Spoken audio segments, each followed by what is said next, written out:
Okay, so I guess class has started a little bit early this time.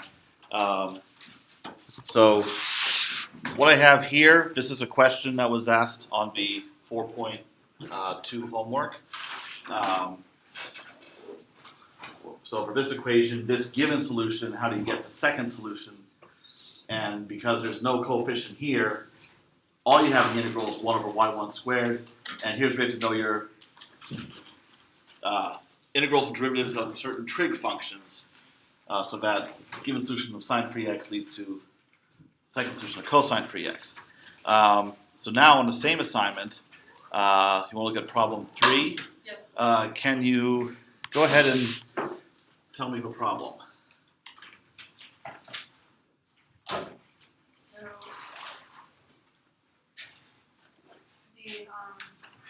in finding y2x, Yeah. the function was Well, what's the differential equation first?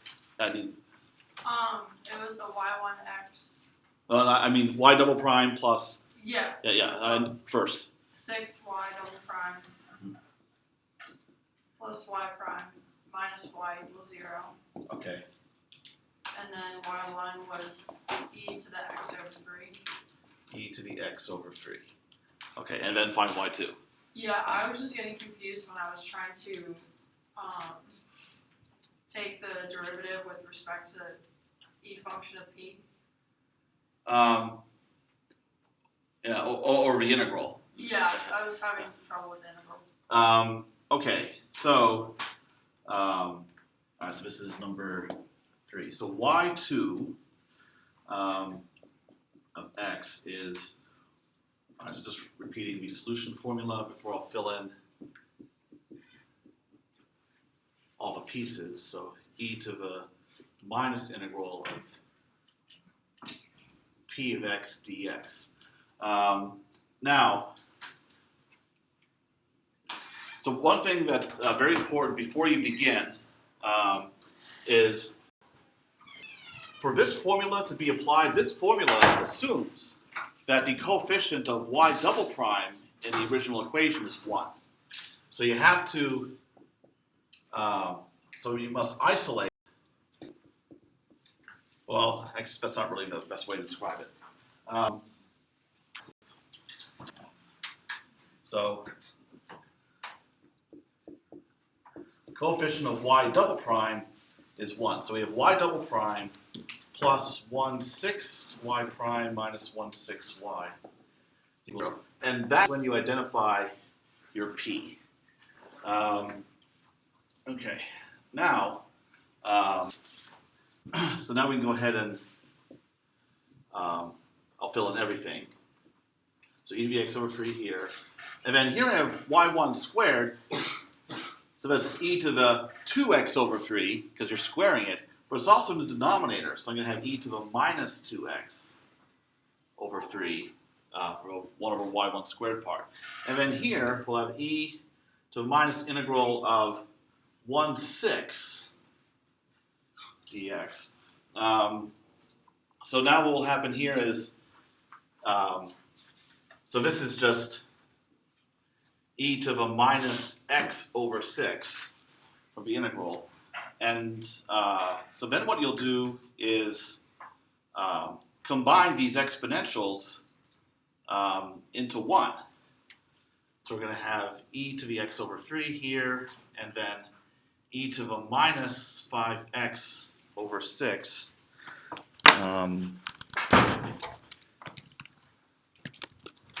Okay.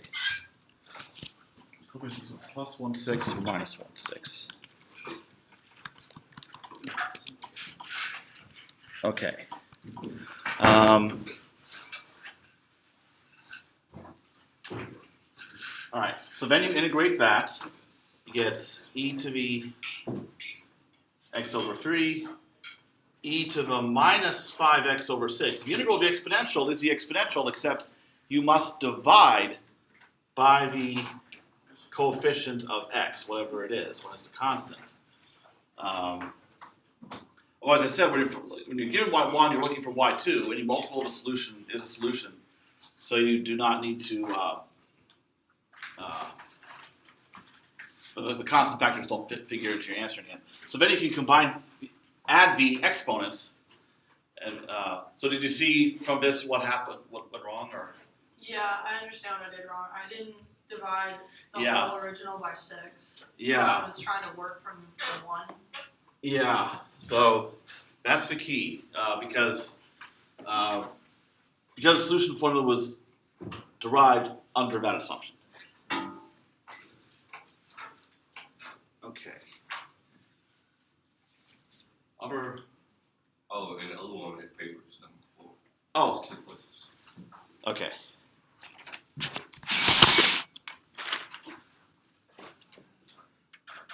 Y double prime plus 4y prime plus 4y equals 0. Y1 is e to the 2x.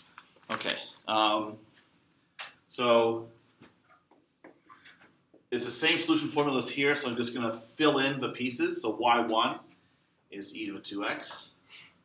And then we have 1 over y1 squared. Well, that's going to be e to the minus, because we're dividing, and then 4x, because we're squaring. And then e to the integral of minus p. So here's your p. Here it was not necessary to divide. The coefficient of y double prime is already 1. So p is a coefficient of y prime. So that's 4. So now what's going to happen here is we have e to the minus 4x, e to the 4x. They cancel.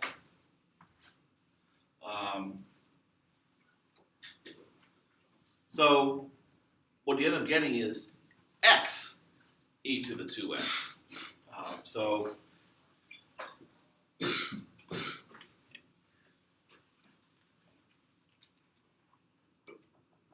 that can happen in certain cases where your given solution is some exponential, and then the other solution is the same exponential with an x.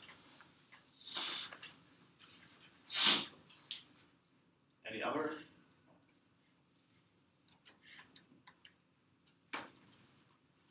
All right. Yes? Number 7. Okay.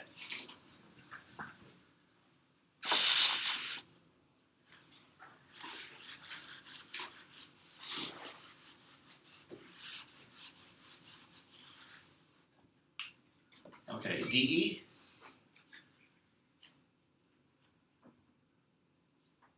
One minus 2x minus x squared, all multiplied by times y double prime, plus 2, parentheses, 1 plus x, y prime, minus 2y equals 0. Okay. Y1 is x plus 1. Okay.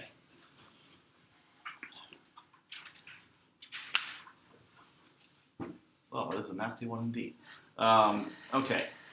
Definitely one of the more challenging ones in this set. So, first thing you do, divide. We have y double prime plus, and I'm going to distribute the two. It's not essential, but it'll make things more convenient a little bit.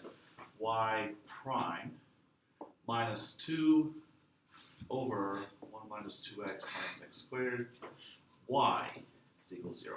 Now we have it in the correct form to identify our p. Okay. So then y2 is going to be y1, so it's x plus 1 up front, integral 1 over x plus 1 squared, and then we have e to the minus this. Now what I'm going to do is I need to negate this. I'm going to negate the denominator.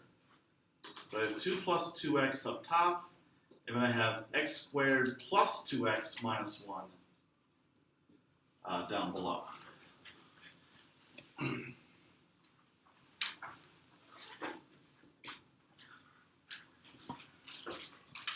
questions before how I got that far before continuing?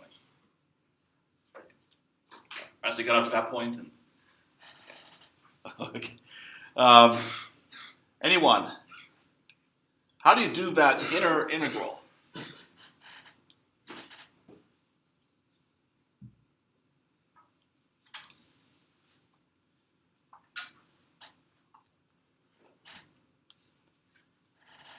All right, from all the integration techniques you're learning Cal 2, what's the one to use for this? I guess it's more of a writer, but there's definitely one that's more convenient than any other.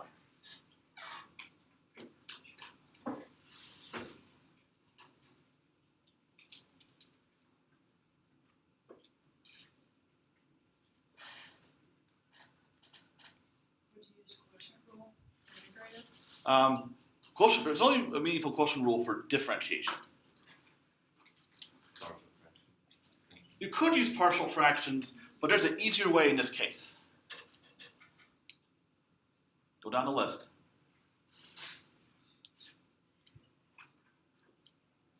Whatever integration techniques did you learn? Parts is not necessary here. There are not many left. Not only do you see in Cal 2 many times, we've used it from time to time in this class.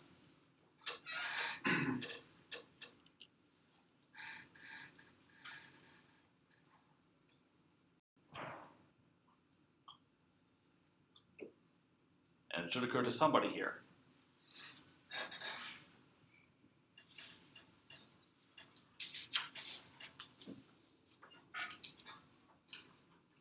Substitution. Yes. Everybody here should be aware of substitution as a possibility. It honestly is one for an integral that is not straightforward, like where you just use a power rule or something like this. It should be one of the first things that comes to mind as an option. Because here, if you let u equal the denominator, x squared plus 2x minus 1, du is 2x plus 2 dx. And that's pretty convenient. So when you have a fraction and the numerator is a derivative of a denominator, or at least up to a constant factor, but in this case it was exactly the derivative, then that calls for substitution. So this becomes e to the integral of 1 over u du, which would be natural log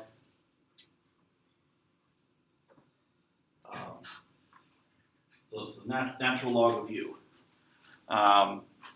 Excuse me. So now what we have is x plus 1, integral of 1 over x plus 1 squared, and then we have a natural log of u, which is this. So x squared plus 2x minus 1. Okay.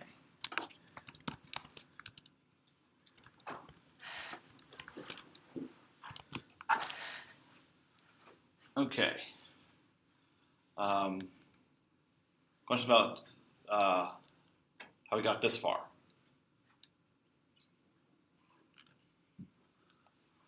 Okay. Now, well, things are still nasty from here.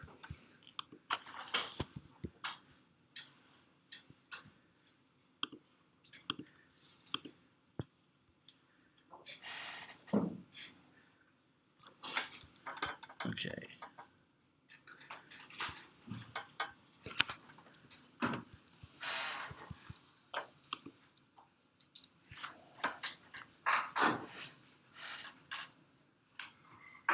I just realized that I misnamed the assignment. It's all problems from 4.2, which is what I covered, but the assignment's called homework 4.3. I'll need to fix that. Okay. Now,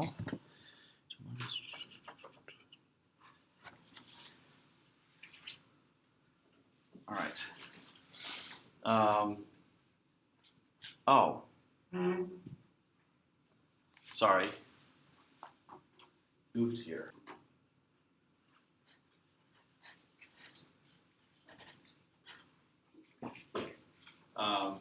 We have e to the integral 1 over u. That's e to the log u, which simplifies to just plain u.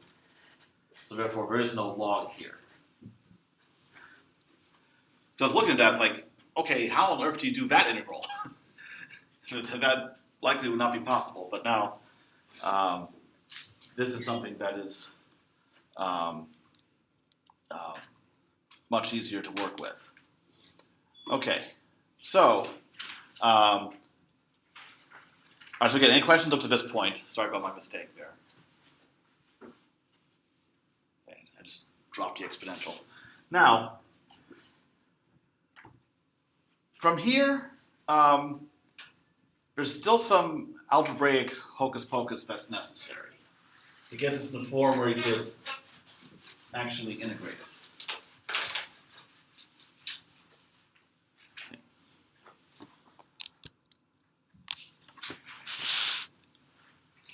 So,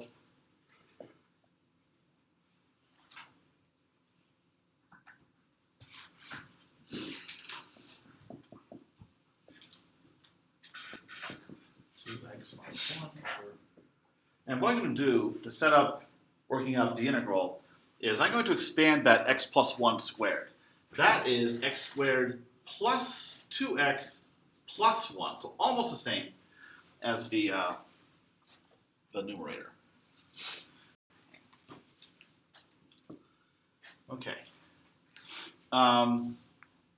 Next, because they're almost the same, I'd like to take advantage of that. Because if only this numerator and denominator were exactly the same, then I could cancel. And I'm going to do something along those lines. But before I do, here's one thing I want to point out, because I see this, well, happens in different math classes all the time, where we have any kind of fraction like this. Never, ever, ever do something like this, where I think, oh, these terms are the same, and I can cancel those, or these, when these are different. Only if they're all the same can you do a cancellation. The irony is, if these functions were multiplied instead of added, you could cancel them. The single biggest, most common root cause of mistakes that I see in a class of this level is confusion between properties of addition and multiplication. That there's something that you can do for one, can't do for the other, and get them mixed up. Okay, so here's what I'm going to do. I'd like to have a plus 1 here. So I'm going to put it there. X squared plus 2x plus 1. But because I put it there, and I still have this minus 1 over here, I need to throw in another minus 1 to compensate for that. But what this lets me do now is I can break this up into two fractions. So I have x squared plus 2x plus 1 over the same thing, minus 2 over, and I'm going to write this back as a perfect square. Okay, and now we can cancel in that case. We can call that 1. So now what I have is 1 minus 2 times the integral of 2 times x plus 1 to the minus 2 power, because it was over x plus 1 squared before. And now, finally, it's written in a form where you can actually go ahead and integrate it. So questions up to this point? Will we ask something that national test? I'm not going to require that level of trickery. Okay.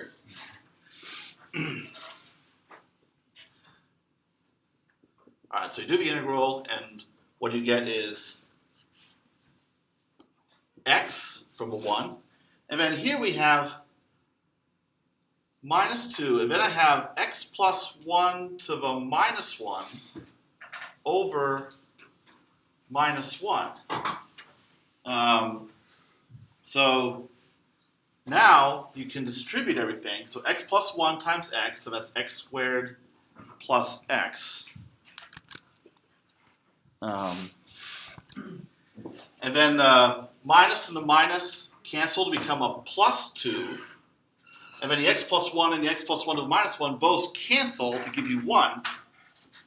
So that is the final result.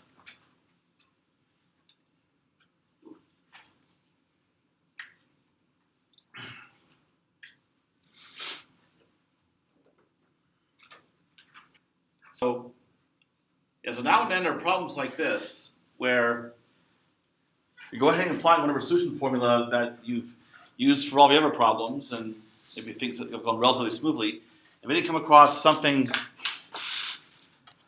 like this that stops you dead in your tracks. And what can generally happen is there's a way of rewriting it. And a tip-off for this situation is, you see, you have a fraction like this where you have a numerator and denominator that are not exactly the same, but they're very close. So go ahead and make them agree. And then if you add something in there and of course subtract it off, and now you can get it into a form where you can work with these two expressions individually. Is there still a question? Can you say one more time how it simplifies out into the x squared plus x plus 2? Okay, so multiplying these together, Yes. so that gives x squared plus x. Minuses cancel. Then I have x plus 1, this is x plus 1 to the first power, x plus 1 to the minus 1 power. Add the exponents, and you get x plus 1 to the 0, which is 1. Oh, okay. Yeah. I was confused because I was moving it down and then trying to cancel them out, which cancels too much. Oh, okay. You could put that down there, and then this would cancel with that. Yeah, that's what I was confused. Okay. Okay. Other questions? Okay. Now,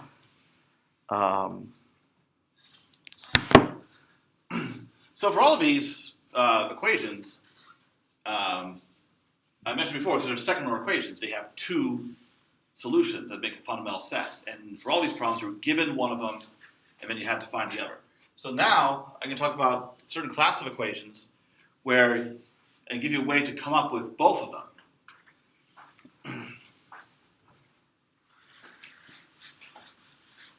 All right, so the homework for what I'm about to cover, not yet posted, it'll be the actual 4.3 homework, and I need to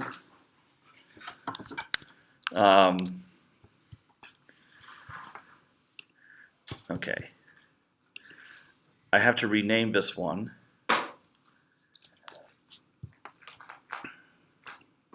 To 4.2 to reflect what's actually in it.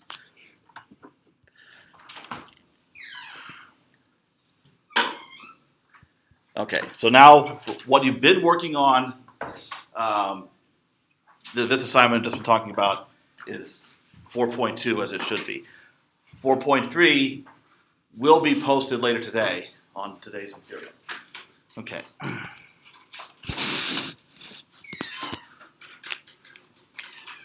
So we're going to focus on, well, it's always about linear equations in this chapter, but I'm going to add another limitation with constant coefficients.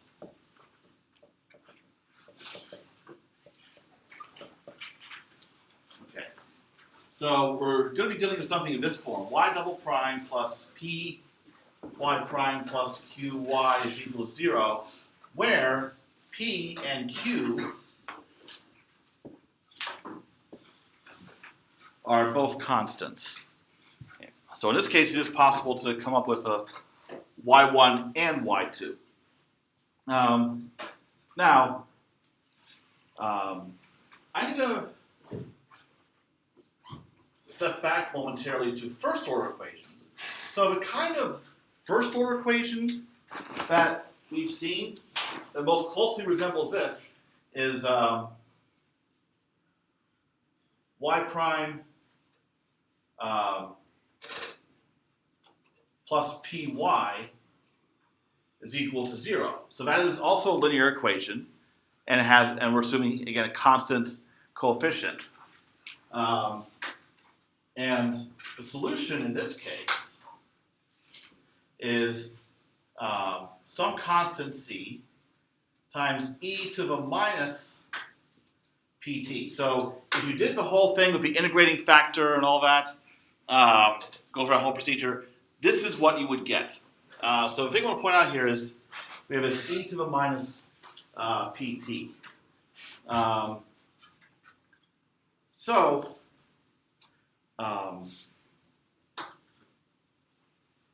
And the thing I want to point out is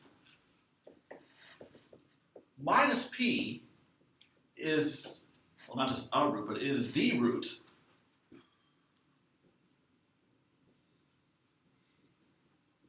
of this simple linear equation. R plus p is equal to 0.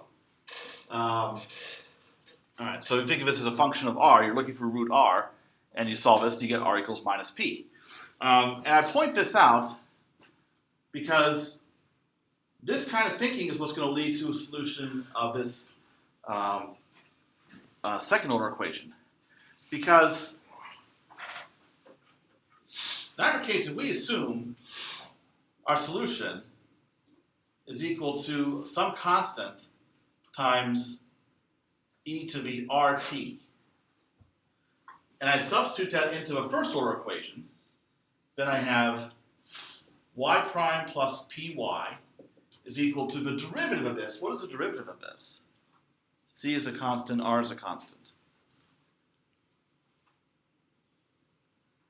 So derivative of this with respect to t.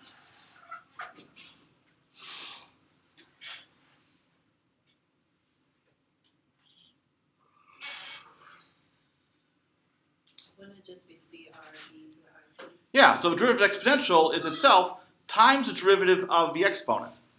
So we have CR e to the RT plus P times Y, so I'll just reproduce Y, is equal to 0. Now, we want to solve for R. Both terms have an e to the RT. Factor it out. Oh, I forgot to C. Both terms have a c in them. Factor it out too. So I have c e to the RT. And what's left? R from the first term, and then P from the second term. And that is equal to 0. Now, C is just some arbitrary constant. We want it to be non-zero because we want a non-zero solution. This, an exponential, never 0. So the only thing it can be 0 is this. So we say that R is equal to minus P. So for that first order equation, if you assume a solution has this form, as some kind of exponential, and you don't know what R is, you just substitute it into the equation, and you find out what R is, and there's your solution. Now, that's for a first order equation. We could use the same approach for a linear equation, constant coefficients of second order, or really any order. So I'll show you what happens when we use the same approach for a second order equation.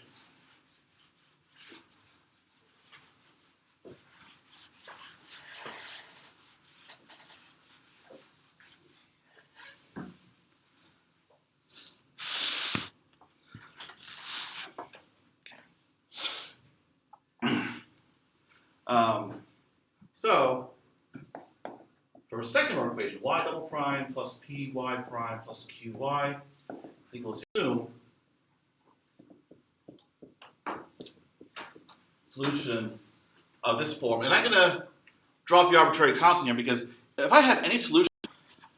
Okay, so if you're watching at home, which apparently many of you ought to be, judging by the attendance. This board is what was cut out, so all I did was assume a solution of this form and substitute it into this equation, and that led to this having to be 0. So the roots of this equation lead to fundamental solutions y1 and y2. So if you have an equation, so what I was going to say when I realized it's cut out was, I have a differential equation, linear, constant coefficients of any order. So first order, second order, higher order, order m, let's say, then your characteristic equation is always a polynomial of degree m equal to 0. So you can have at most m distinct roots, or you may have less than that coincide. So now we need to look at what the roots are here and see what solutions we get as a result. Now, when you're solving a quadratic equation, you might find that this factors nicely, or you might find you got to use a quadratic formula. So however you want to go about it to get the 2 roots. Now, when you're solving a quadratic equation, in terms of the kinds of roots that you get, there are 3 distinct possibilities, and we have to consider them all separately. So if I'm solving a quadratic equation, so let's say go ahead and use a quadratic formula, then can anyone tell me like what kind of roots might I get? Again, there's different possibilities that you would have learned about in your algebra class. Like how many solutions might you possibly get?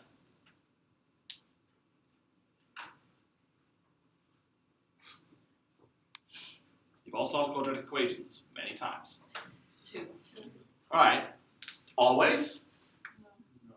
What are the other possibilities? They do the same. Okay, yeah, so you in your quadratic formula, b squared minus 4ac equals 0, then you have 2 roots that are the same. And what's the remaining possibility? What? Go, No solution. No solution. Although, we can qualify that a little bit. No solution, is it really no solution though? Or another way of looking at it is, there are solutions except they are, what's another term for it, but you have a right idea. Anyone? Imaginary. Yes, complex numbers. So there's a real part and an imaginary part. Yeah, under the radical, so yeah.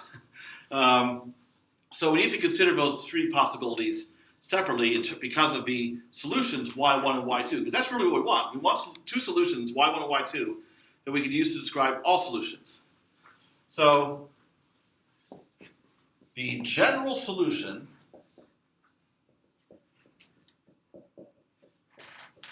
is y of t is some constant that I'll call c1 times y1 of t plus another constant c2 times y2 of t.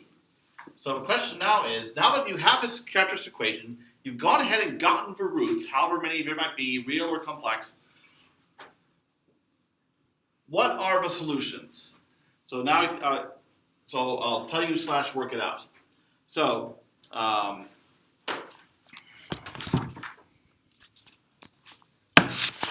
by the way, if there's anyone, forgot to mention this, anyone who was not here on Monday, I was giving back the test, so I have them here. You can get them, get it after. Okay, so the simplest scenario, scenario 1, is we have the roots R1 not equal to R2. So 2 distinct roots, and they are real. Now, I've assumed the solution is of this form, e to the RT, where R is a root. So that's exactly what we have in this case. So y1 of t is e to the R1t, y2 of t is e to the R2t. So, and that's it. You have your general solution in that case. So that's the scenario we like best. You have 2 real roots, done. One of those roots might be 0, in which case your solution is e to the 0, which is 1. All right. Second scenario. complex roots. Okay. R1 and R1 will have this form, U plus IV. So U is the real part, V is the imaginary part. And because we're assuming that the coefficients for the original equation, P and Q, those are real. Therefore, if you do have complex roots, well, let's see if anybody knows. If this is the first root, U plus IV, root have to be. I can't just write down any complex number.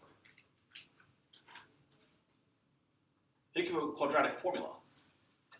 You found that expression of the radical sign is negative, therefore you're going to get a complex number. That leads to this U plus IV. So basically, quadratic formula, if U plus IV is one of the roots, what does the other one have to be? U minus IV. Yeah, has to be the complex conjugate. That's what that's called, U minus IV, when you negate the imaginary part. That comes from a plus minus in the quadratic formula. Okay, so what I could do is write down these same kind of solutions. So y1 of t is e to the u plus iv times t, and y2 is e to the u minus iv t. But I'm going to call these y1 tilde and y2 tilde because they're not going to be my final choice. Yes, I can use those. That would be correct. I would not take off points. But these problems have solutions that are real valued. So y of t, you have real coefficients, you have real initial data, the solution is going to be real. So if we can avoid dealing with imaginary numbers which could end up going away in the final solution anyway, it'd be preferable to do that. So I'm going to manipulate these to get solutions that are more palatable.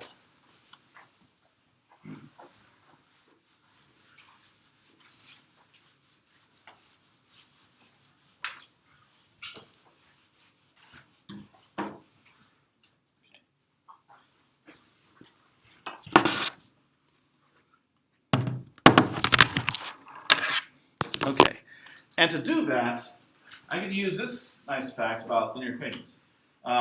So if y1 and y2 are solutions of this kind of equation, y double prime plus py prime plus qy is equal to 0, then I can take these two solutions, multiply them by constants, and add them up. And that is also a solution.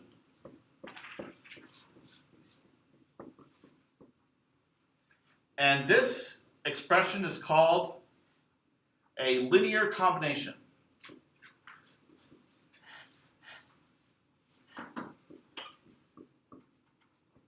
Okay.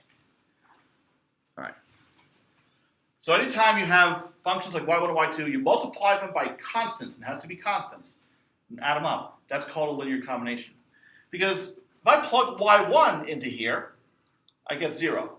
If I plug y2 into here, I get 0.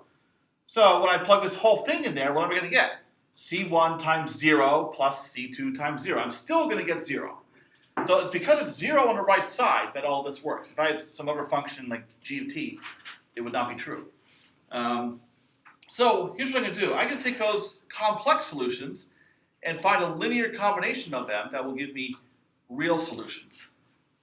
So I'm going to define my true y1 of t to be the solutions I had over there. So y1 tilde plus y2 tilde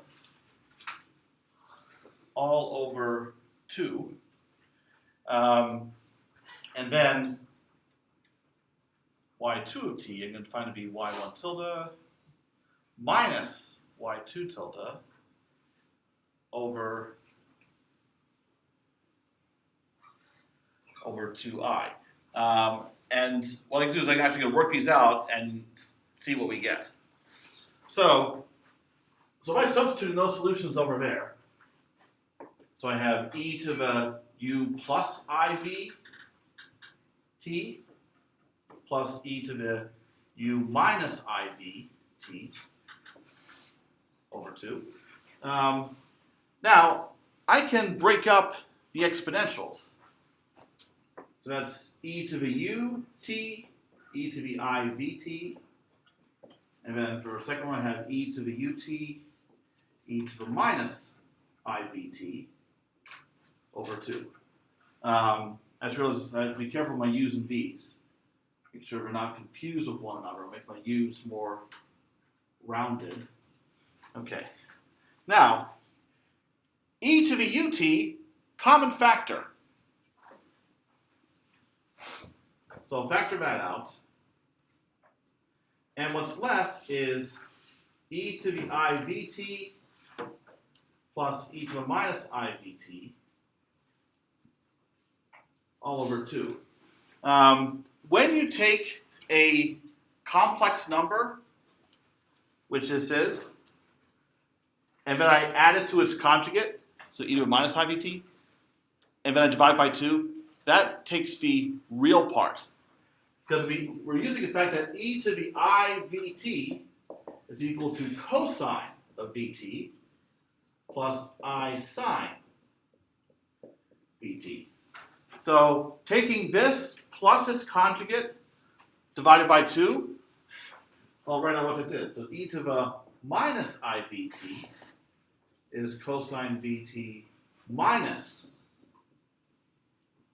I sine vt. So if I add these together, look what happens. The imaginary part cancels out. And then I have 2 cosine, so I divide by 2. So what I get in the end is e to the ut cosine vt. So this is my y1.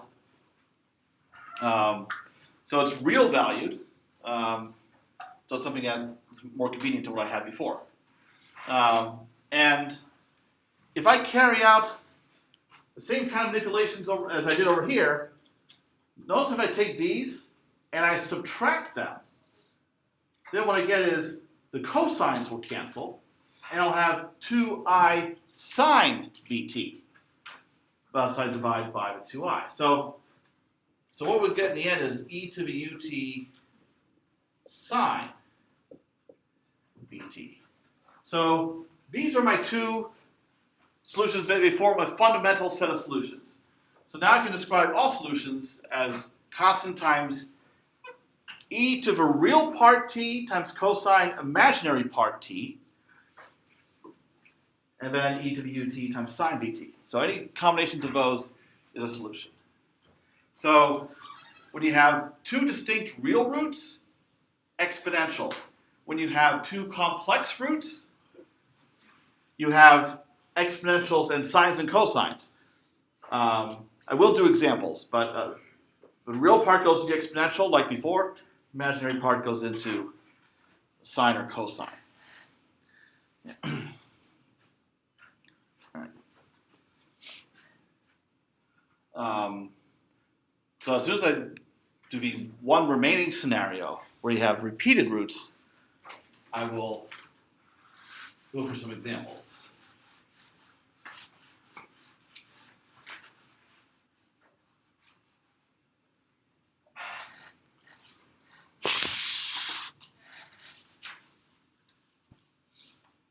Okay.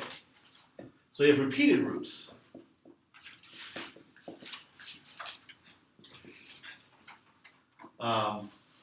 R1 is equal to R2, and therefore it would also be real. So Y1 is no problem. That's e to the R1t. The thing is, you can't just say Y2 is e to the R2t, because that's the same solution. We need 2 distinct, 2 independent solutions to be able to describe all solutions. So we have a little more work to do. But what can we do in a situation where we have a second order equation, and we know one solution, and we need the other? How do we get the other one? Reduction of order. Reduction of order. What do you do? And that's why I covered that. So we'll just apply that approach here. So reduction of order will give you a second solution. So I'll just apply the solution formula.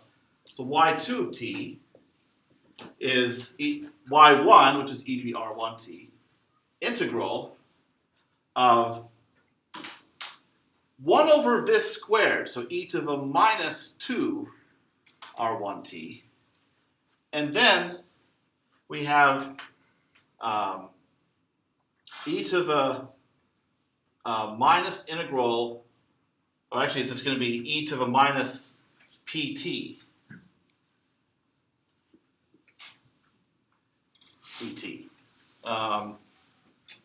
Okay. Now, the thing is though, if you look at y double prime plus py prime plus qy is equal to 0, therefore r squared plus pr plus q is equal to 0, and therefore we apply the quadratic formula. We need to know what this root at r1 actually is. So r1 is equal to minus p plus or minus square root of p squared minus 4q all over 2. But because the roots are repeated, this simplifies considerably. What is the root? Just simplifying as much as you can, knowing that it's a repeated root situation. That the plus or minus, choosing a plus or minus will actually give you the same thing.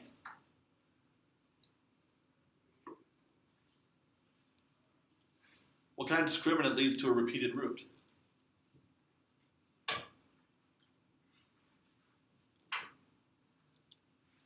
Zero. Yeah. That's 0. Otherwise, we would have the two distinct roots. So the root is just minus p over 2. So that's what r1 is equal to. So now I can fill that in here. So I have e to the r1t, e to the, so minus 2 minus p over 2t minus pt. Okay. Just combining the two exponentials into 1. Well, the 2's cancel. The minuses cancel. So what's left? This is e to the pt minus pt. Just e to the 0, which is 1. So everything went away. So we have e to the r1t integral of 1, which is t. So that is your, I'll box both of these. So e to the r1t and t e to the r1t. Those are your two solutions that make a fundamental set of solutions. So that's what you have to remember. You're always going to get your roots by factoring your quadratic formula or whatever. So once you have the roots, then you break it down. Okay, which case is it? Two distinct real roots, but you have exponentials, or if they're complex, you have sine and cosine, or repeated. Do not forget to include the t on one of the solutions. So, questions on any of this?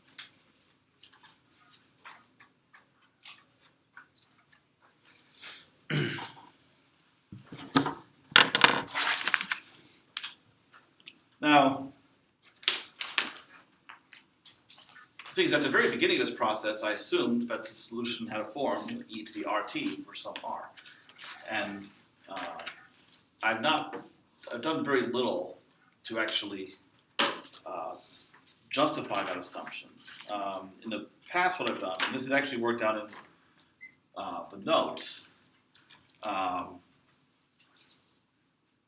I don't like pulling things out of thin air like that. But to actually rigorously show, here's why it's an exponential, here's where it comes from, requires quite a bit of linear algebra, which you may not have had. So it is worked out in the notes, but I've learned it to be counterproductive to go through all that here when it's not something you'd be using on the problems. Okay. So what I'll do now is pick out some examples, so you can see all these different scenarios.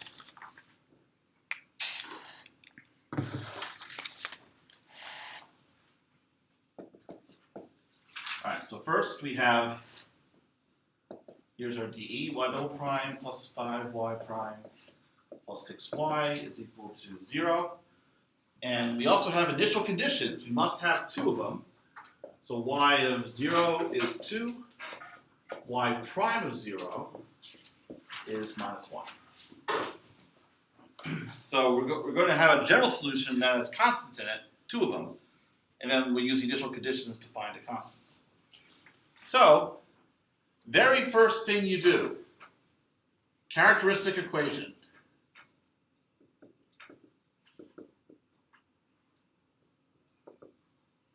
So that'd be r squared plus 5r plus 6 is equal to 0. So we're going to solve that.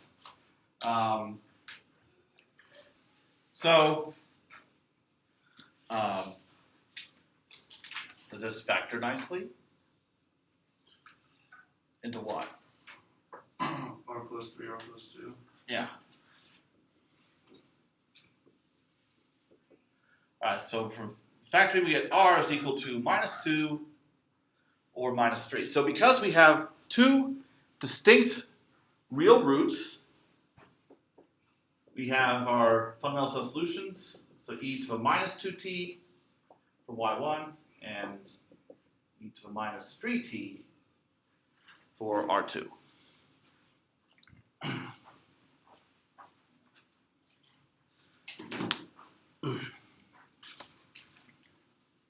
So now we can write down a general solution.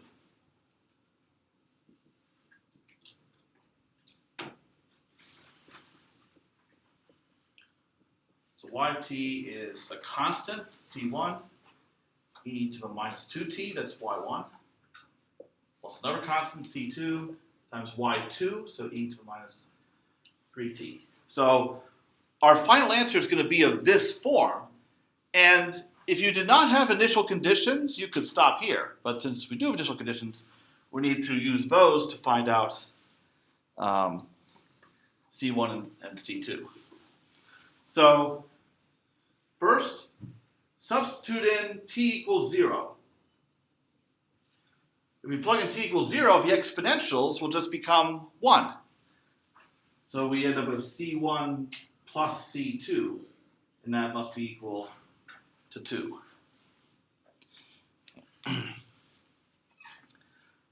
But our second initial condition is on y prime. So we need y prime of t. So differentiating the exponentials, that will give us minus 2c1 e to the minus 2t minus 3c2 e to the minus 3t. So now we can substitute t equals 0 into that and get y prime of 0. So that would be minus 2c1 minus 3c2, and that has to equal minus 1. So these are the two linear equations that must be solved simultaneously for values of c1 and c2 that will give your solution to this initial value problem. So questions about getting to this point?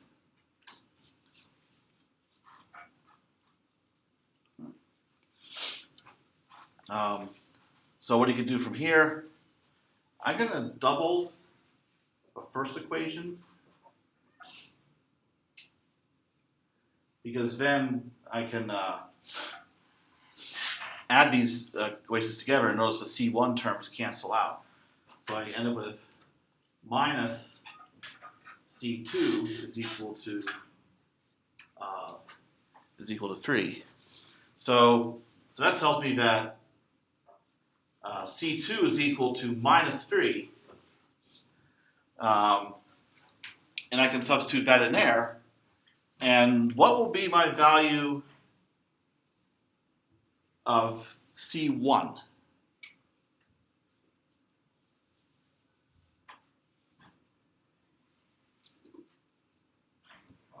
Yeah, it's going to be 5.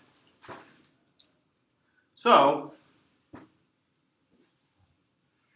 final answer is you fill in the values of C1 and C2 in the general solution.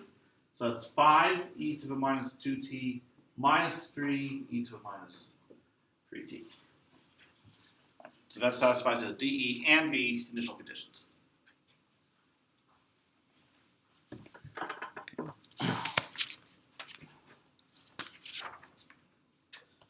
Questions on that? Yes? I'm sorry, I got lost after the general solution. Okay. All right, so you good up to here? Yes. Okay.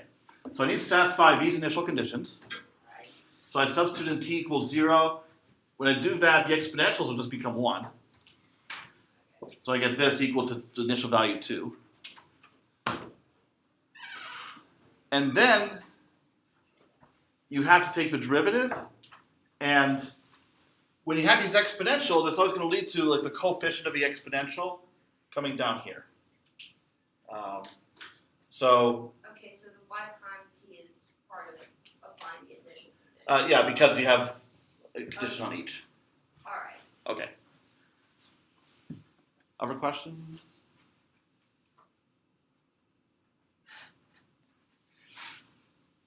All right, so that was an example that led to 2 real roots. So, see what happens when other scenarios comes about.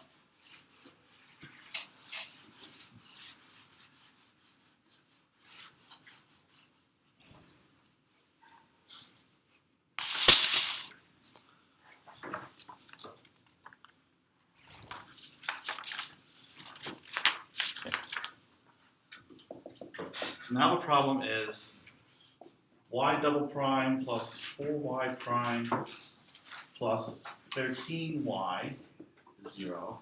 And the initial conditions, y of 0 is minus 1, y prime of 0 is 1. Okay, so same thing at the start. We solve character's equation, r squared plus 4r plus 13 is equal to 0.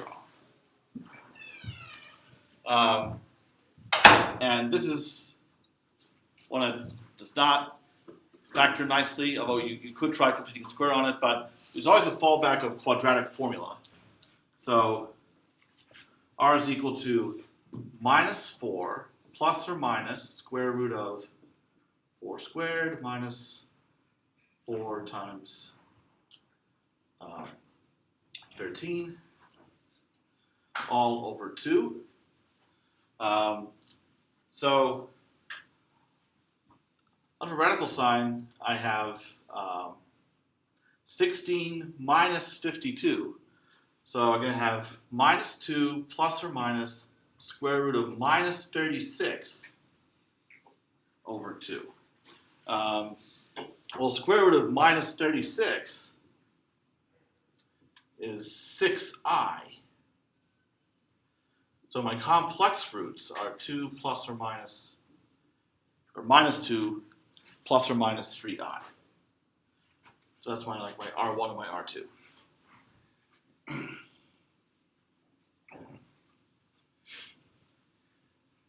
So now I could go directly from there to writing down my y1 and y2.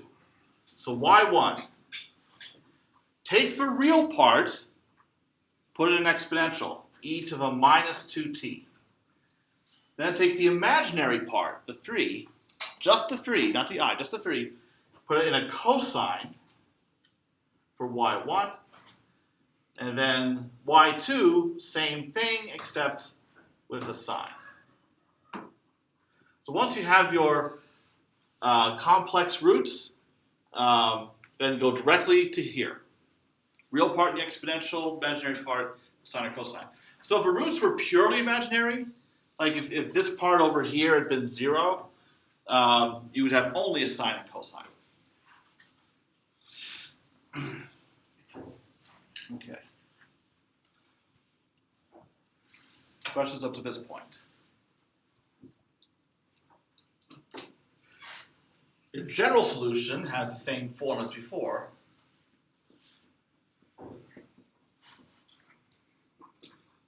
So y of t is a constant, so c1 y1 of t plus constant y2 of t. So we need y of 0 and y prime of 0. All right, so I'll fill in the particulars here. So e to the minus 2t cosine 3t plus c2 2t sine 3t. So we need y of 0. So if we go ahead and plug in t equals 0, actually this is going to simplify considerably. What are we going to get?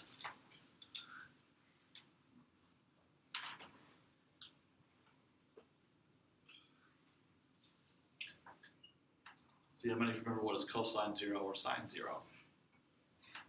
Sine 0 is 1, sine 0 is 0. Yep, and therefore this whole thing condenses to what?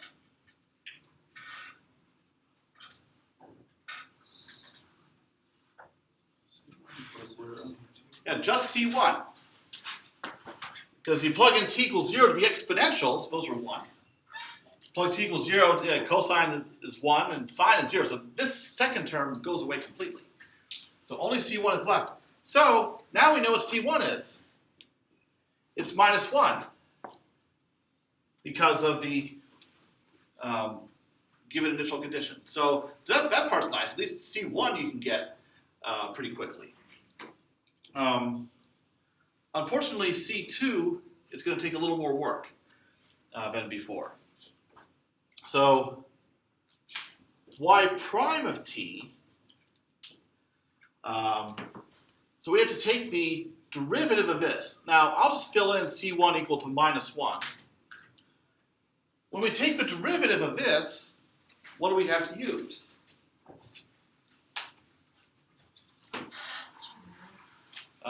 Well, technically chain rule, but just one other thing is more of a headache in this case.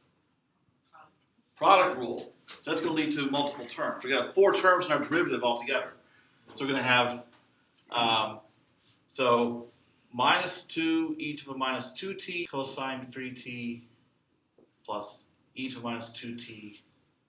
And then we have minus 3 sine 3t. So that's a derivative of that part. Because of the product rule and chain rule coming into play. And then plus C2, and I got to take the derivative of that, which will be much the same. So I have minus 2 e to the minus 2t sine 3t plus e to the minus 2t 3 cosine 3t. So that's the whole derivative. And now I need to substitute in t equals 0. Now, thankfully, that will cause a lot of things to go away. So y prime of 0, okay, will be, okay, so any sine terms will go away because sine 0 is 0. So I have 2 from here, and then I have plus 3c2 is equal to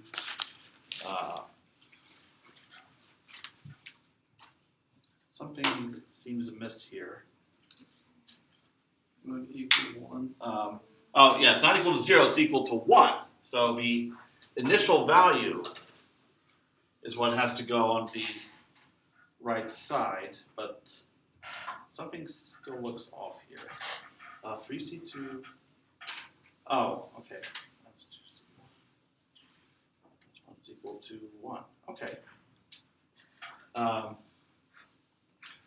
Oh, okay, actually everything is fine. So now we have 3c2 is equal to minus 1, so c2 is equal to minus 1/3. Okay, so in the end, your final answer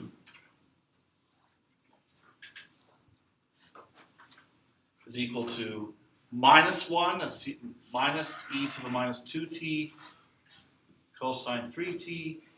And then I have minus 1/3 e to the minus 2t sine 3t. Okay. So, questions about that one?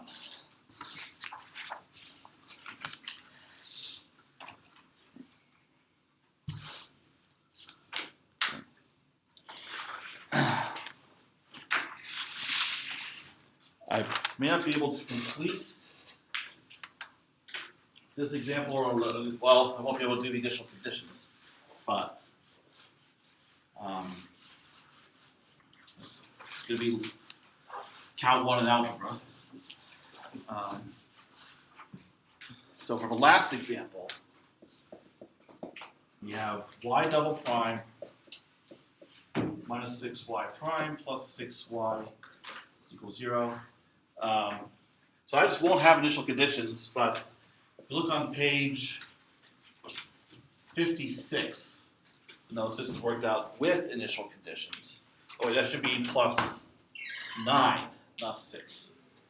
Okay, so this factors, so we have r squared minus 6r plus 9 is equals 0, which factors into r minus 3 is equal to 0. So there's one root, r is equal to 3. So because there's only one root, your fundamental set of solutions is e to the rt, so e to the 3t. And then your other solution is t e to the 3t. So do not forget the t when it's a repeated root. That's a common mistake I see like on tests and such. Like people actually go ahead and use e to the 3t twice and then wonder why they can't satisfy the initial conditions. So the general solution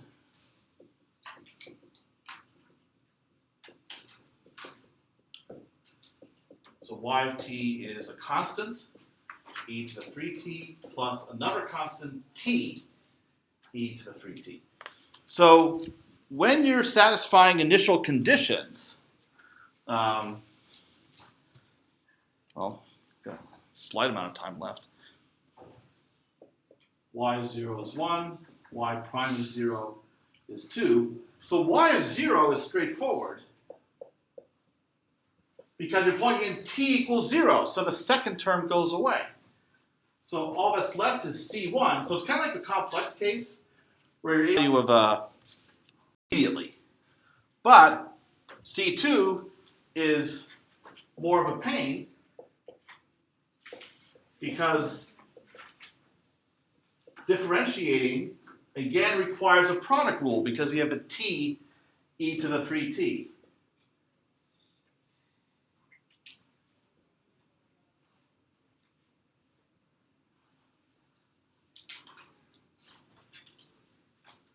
So this is what happens, make that a little bigger, from taking a derivative that in these last two terms, you had to use the product rule. So here I'm differentiating the t, here I'm differentiating the exponential, which leads to a factor of 3. And then when you substitute in t equals 0, the last term will go away and you get 3c1 plus c2, which is equal to 2. So I go ahead and substitute c1 equal to 1 in there, and that leads to c2 is equal to minus 1. So the